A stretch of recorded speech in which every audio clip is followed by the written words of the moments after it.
रामकृष्ण हरी माऊली. मी आता इथं जेजुरीमध्ये कामानिमित्त आलेलो आहे. आमची सर्व टीम इथं आलेली आहे. डोंगराळ भागात आहे. इथं रोज हरणं, वाघ, चित्ते, सिंह बिहे असतो. तरी आम्ही इथं आलेलो आहे. आता मी तुम्हाला माझी टीम दाखवतो. सर्व टीम माझी दाखवतो मला. एक काम करू, ही बघा माझी टीम आहे. इथं हे आमचे मामा आहेत. इथं खुर्ची बसलेले आहेत बरं का. आता मी त्यांना काय प्रश्न विचारायचे आहेत. मामा, तुम्हाला इथं आल्यावर कसं वाटतंय? एक नंबर वाटतं. वातावरण कसं आहे इथलं? चांगलं आहे. चांगलं वाटतंय ना? बरं, इथे कामाला तुम्हाला काय प्रॉब्लेम? काय नाही. काय नाही ना? ओके. आता मी बरं का जे माऊली, मी आता इकडे जात आहे. इकडे आमची काय टीम आहे, जेवण बनवत आहे. इकडे आमची टीम इथं जेवण बनवत आहे. जय हरी माऊली. जय हरी. तुम्हाला कसं काय वाटतंय इथं येऊन?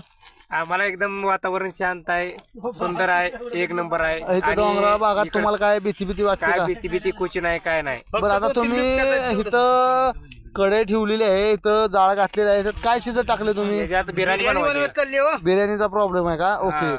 आता हे आमचे मित्र. सर, तुमचं नाव काय? आमचं नाव दादा पाटोळे. बरं, तुम्हाला कसं वाटतं इथं वातावरण तर काय? एक नंबर झाक झाक वाटते ना? हो. ओके. तुमचं आता काय चाललंय? काय नाही, एकदम ओके. जय हरी माऊली. आता इथं आपले सहकारी बसले आहेत. किशोर सर तुम्ही जरा, तुम्हाला कसं वाटतं इथं आता? एकदम फ्रेश वाटते ना? काय प्रॉब्लेम? काही सुद्धा नाही. काही नाही ना? तयारी. आता इथं आपले बघा, हे आपले चेअरमन चिमनराव पतंगराव कदम. त्यांचा इतिहास मी सांगतो. हा सर इकडे बघा तुम्ही जरा. कसं वाटतंय तुम्हाला इथं या डोंगर भागात राहून? वाढ वाटते. बरं, तुम्ही आता इथे कशासाठी आलेला? आम्ही टावरची काम करायला. बरं, टावर उभे करणार आहेत का खाली पाडणार आहे? उभं करायसाठी आलोय, पाडायसाठी थांबा इकडे माझ्याकडे कॅमेरा घ्या.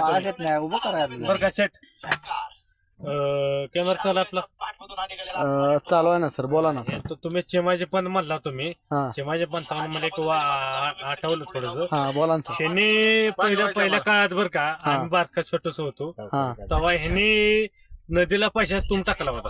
हा नोटाचा तुम टाकला होता नदीला. हा काय झालं, काही कारणानं पाणी जास्त आलं ओढलं, नोटा सगळ्या वाहून गेल्या. हा. त्याच्यामुळे ही दिवस आले यांच्यावर. असं आहे का सर? करण्यामुळे इथं दगडी फोडा इथं आले.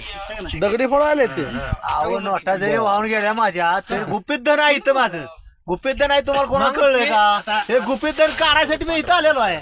आणि आवडतं निमित्त आहे, पण मला गुपित धन बरं का, तो काय गाव होता. काय आता तो फर्स्ट टाइम